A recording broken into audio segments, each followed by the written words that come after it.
বছর শেষে একই আর্তনাদ শোনা যাচ্ছে দুটো দেশেই। এই শিরোনামে আজকে আমাদের বিশেষ প্রতিবেদন।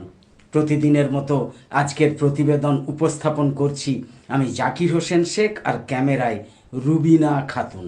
বছর শেষে একটা আর্তনাদই যেন ছেয়ে ফেলছে চারিদিক। কি না, ওরা আমাদের মেরে ফেলবে, ওরা আমাদের মেরে ফেলবে। হাতরাস, উন্নাওয়ের নির্যাতিতার পরিবারের সঙ্গে কোথায় যেন মিশে গিয়েছে বাংলাদেশের হিন্দুদের চূড়ান্ত বিপন্নতার আকুতি। ওপারে সংখ্যালঘুরা যেমন সন্ত্রস্ত, তেমনি এপারেও ভয়ঙ্কর একটা আতঙ্ক ঘিরে ধরেছে 180 ডিগ্রি বিপরীত প্রেক্ষিত এবং পটভূমিতে। বাংলাদেশে দীপু দাসের হত্যা যেমন নৃশংস ঘটনা, সবাই প্রতিবাদ করছে, একই সঙ্গে এই প্রশ্নও প্রাসঙ্গিক যে ছত্তিশগড়ের এক গরিব দলিতকে কেরালায় গণপিটুনি খেয়ে মরতে হবে কেন? দুজনেই গরিব ঘরের সন্তান, দীপু দাস এবং রামনারায়ণ। একজনকে বাংলাদেশের মুসলিমরা মেরেছে, অপরজনকে ভারতের হিন্দুরা মেরেছে। মধ্যখান থেকে ফায়দা তুলছে কারা? ধর্মীয় উন্মাদদের প্ররোচনায় সীমান্তের দুপারের মানুষ পা দেবে কেন? ফেব্রুয়ারিতে বাংলাদেশে আর এপ্রিলে আমাদের বাংলায় নির্বাচন রয়েছে। দেশভাগের ক্ষত বুকে নিয়ে চলা রিক্ত বাঙালি জানে দুপারেই ভোট পর্যন্ত কিন্তু এই হানাহানি চলবে। কিন্তু কেন? একই আর্তনাদের প্রতিধ্বনি শোনা যাচ্ছে ডবল ইঞ্জিন ওড়িশাতেও। শুধু বাংলা ভাষায় কথা বলায় অতর্কিতে পিটিয়ে খুন করা হয়েছে পরিযায়ী বাঙালি মুসলিম শ্রমিক জুয়েল রানাকে।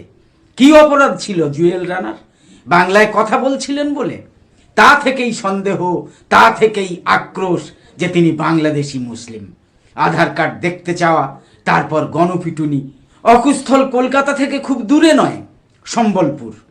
ওড়িশা তো চিরদিনই বাঙালির সেকেন্ড হোম ছিল। সেখানে কাজে গিয়ে গেরুয়া দুষ্কৃতীদের আক্রমণের শিকার মুর্শিদাবাদের সুতির 2 নির্মাণ শ্রমিক, রাজমিস্ত্রি জোগাড়ে। গত বুধবার সন্ধ্যায় ভাড়া করা ঘরেই বসেছিলেন তারা। ঘর থেকে বের করে এক পরিযায়ী শ্রমিককে বেধড়কভাবে মেরে হত্যা করা হলো। একজন মৃত, অন্যজন হাসপাতালের শয্যায় জীবন মৃত্যুর মধ্যিখানে। এ খেলার যেন কোনো বিরাম নেই। তাই ওই ঘটনার 24 ঘন্টা পরও বেদম মার খেলেন আরও একজন।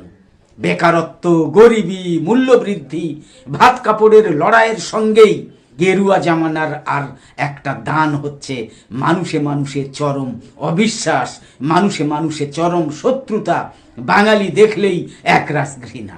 বিজেপির অবদান। তার মানে ধর্মের বিষ ছড়ানোদের হাতে বাংলার দায়িত্ব তুলে দিয়ে শান্তি তো পাবেনই না, উল্টে সোনার বাংলার বদলে শ্মশানের শীতল হাতছানি গ্রাস করবে আপনাকে।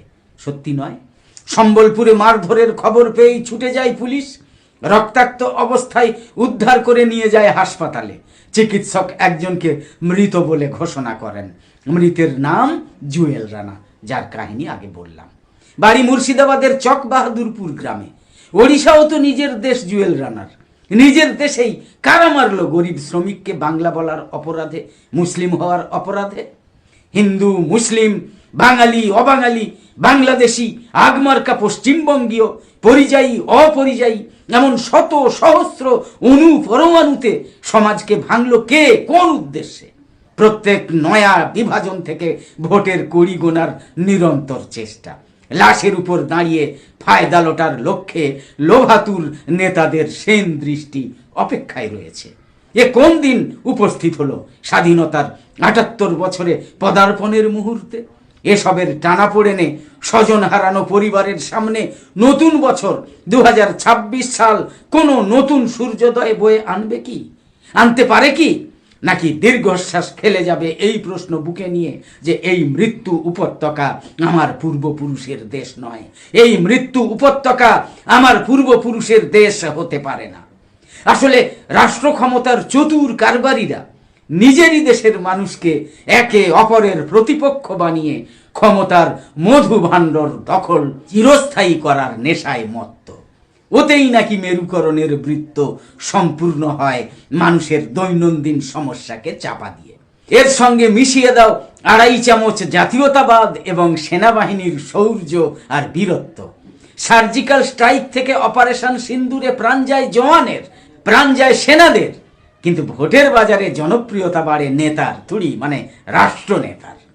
বাড়তি পাওনা জীবন আর জীবিকার বাকি সব ইস্যু চাপা পড়ে যায় আজান, কাঁসর ঘণ্টা আর স্তিমিত ধূপের ধোঁয়ার অদ্ভুত মিশেলে।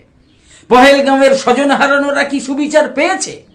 আমি হিন্দু, আপনি মুসলমান, আমি যোগ্য, আপনি অযোগ্য, আপনি অবাঙালি, আমি বাঙালি, আপনি বেআইনি বাংলাদেশি, আমি আগমার্কা বঙ্গদেশীয়, আপনি নীল তো আমি গেরুয়া, আমার নাম খসড়া তালিকায় আছে, আপনার নেই, আপনাকে ডিটেনশন ক্যাম্পে যেতে হবে, আমাকে নয়। লাল, নীল, সবুজের এমনই হরেক কিসিমের সম্ভাবনা এবং আশঙ্কার বেলুন উড়িয়ে মেরুকরণ তীব্র করার বিচিত্র আয়োজন। শীতের সকালে ব্রিগেডে গীতা পাঠের আসর ঘিরে তো আপাতত কোনো ঝঞ্ঝাট ঝামেলা ছিল না দিব্যি। সাধু সন্তরাও মারমুখী হলে কোথায় মুখ লুকোবো? ধর্ম নিরপেক্ষ এদেশে ধর্ম পালনে সবারই যেমন সমান স্বাধীনতা রয়েছে, তেমনি জীবিকা নির্বাচনেও তো কোনো বাধা নেই। তাহলে হিন্দুত্বের ধ্বজাধারীদের হাতে কেন মার খাবেন গরিব চিকেন প্যাটিস বিক্রেতা? কি দোষ তাঁর? এটাও তো এক গরিব মানুষের বিপন্নতারই ছবি। ওর দীর্ঘশ্বাসেও ওরা আমায় মেরে ফেলবে এই ভয়াল আকুতি। সরকার চাকরি দিতে ব্যর্থ, গত 11 বছরে বড় লোক আরো ধনী হয়েছে, গরিব আরো গরিব হয়েছে, সম্পদ কেন্দ্রীভূত হয়েছে আদানি আম্বানিদের মতো হাতে গোনা 5-6 জনের পকেটে। সরকারি পৃষ্ঠপোষকতায় লুট চলছে সাদা কালো টাকায়। এই যখন পরিস্থিতি, তখন একজন গরিব পুঁতির হার বেচবে নাকি প্যাটিস বেচবে নাকি মাংস নাকি সবজি বেচবে, কোন এখতিয়ারে সেটা ঠিক করে দেবেন ধর্মান্ধরা। মহতি আম্বেদকরের সংবিধান তো এমন গোঁড়া শতছিন্ন সমাজের স্বপ্ন দেখায়নি। হিন্দুত্বের নামে এমন বিষাক্ত সমাজের জাল বোনার কাজেও ব্যস্ত হয়নি তো কখনো। এমন শক্তি যদি এ রাজ্যে ক্ষমতায় আসে, তাহলে মাছে ভাতে বাঙালির ভবিষ্যতের কি হবে? ফতোয়া দিয়ে অষ্টপ্রহর নিরামিষ সহ্য হবে তো? 26-এর আসন্ন ভোট শুধু আপনার ভোটাধিকার রক্ষার লড়াইতেই সীমাবদ্ধ নয়, বাংলার অস্মিতাকে বাঁচানোরও নির্ণায়ক ক্রান্তিকাল, এটা বুঝতে হবে। যারা সুশাসনের উদাহরণ দিতে কথায় কথায় যোগীরাজ্যের তুলনা টানেন, বাংলাকে হেয় করেন, গুজরাটের উন্নয়নের ঝুলি উজাড় করে দেন, তাদের সবিনয়ে বলি, বছরের শেষ প্রহরে সেখান থেকে একই আর্তনাদ এবং তার প্রতিধ্বনি ভেসে আসছে না? কেন আসছে শুনতে পাচ্ছেন না? উন্নামের নির্যাতিতা এবং তার মা কেন বারবার বলছেন আর উপায় নেই, এবার ওরা আমাদের মেরে ফেলবে? সেই একই আর্তনাদ, সেই একই শব্দ। যাবজ্জীবন সাজাপ্রাপ্ত প্রাক্তন বিজেপি বিধায়ক মাত্র 6 বছরের মাথায় জামিন পেলেন কোন রহস্যে আর গুপ্ত রসায়নে? প্রতিবাদ জানাতে গেলে মা এবং মেয়েকে মেরে তুলে দিয়েছে পুলিশ, দিল্লি পুলিশ। ছুঁড়ে ফেলে দেওয়া হয়েছে চলন্ত গাড়ি থেকে। যোগীরাজ্যে এই কি সুশাসনের আদর্শ? এই কি সুশাসনের উদাহরণ? উন্নামের নির্যাতিতা আজ বিপন্ন কুলদীপ সেঙ্গার বিতর্কিত রায়ে ছাড়া পেয়েছেন বলে। 3 বছর আগে মোদি রাজ্য গুজরাটে স্বাধীনতা দিবসে এমনিভাবেই বিলকিস বানোর ওপর অত্যাচার চালানো 11 জন সরকারি ট্রাইব্যুনালের রায়ে মুক্তি পাওয়ায় নিকষ অন্ধকার নেমে এসেছিল বিলকিস বানোর পরিবারে। সেই হাহাকারই আজ ছড়িয়ে পড়েছে উন্নাওতে। এই মামলাও যত দ্রুত সুপ্রিম কোর্টে যায় এবং সেঙ্গার সহ 11 জন যাবজ্জীবন সাজাপ্রাপ্ত অপরাধী ফের জেলে যায়, ততই সমাজের মঙ্গল। না হলে এই ছদ্ম হিন্দুত্বের পোস্টার বয়দের হাতে আবারও লুণ্ঠিত হবে উন্নামের নিরাপরাধ নারীর ইজ্জত। বড় ভয়ঙ্কর হবে সেই পরিণতি, এটা গ্যারান্টি দিয়ে বলা যায়। জানেন কুলদীপ সেঙ্গার কতটা ভয়ঙ্কর? উন্নাও কাণ্ডের পরপরই 2019 সালের 28 জুলাই রায়বেরিলিতে যাওয়ার পথে মারাত্মক গাড়ি দুর্ঘটনায় পড়েছিলেন নির্যাতিতা। গাড়িতে থাকা তার 2 আত্মীয়ের মৃত্যু হয়েছে, ভাগ্যজোরে বেঁচে গিয়েছেন নির্যাতিতা। লখনউয়ের হাসপাতাল থেকে তাকে এয়ার অ্যাম্বুলেন্স করে দিল্লির এইমসে নিয়ে আসা হয়। অভিযোগ ওঠে কুলদীপ এবং তার দুষ্কৃতী বাহিনীর মদতেই প্রমাণ লোপাটে পরিকল্পিতভাবে খুনের চেষ্টা হয়েছিল। সেই কুলদীপ সেঙ্গারকে ছেড়ে দেওয়া হচ্ছে। সেঙ্গারের বিরুদ্ধে সেই মামলা এখনো চলছে। তবে 2019 সালের 16 ডিসেম্বর মূল ধর্ষণের মামলায় কুলদীপ দোষী সাব্যস্ত হওয়ায় কিছুটা স্বস্তিতে ছিলেন নির্যাতিতা। কিন্তু সম্প্রতি সম্প্রতি দিল্লি হাইকোর্টের নির্দেশে ফের আতঙ্ক গ্রাস করেছে তাদের।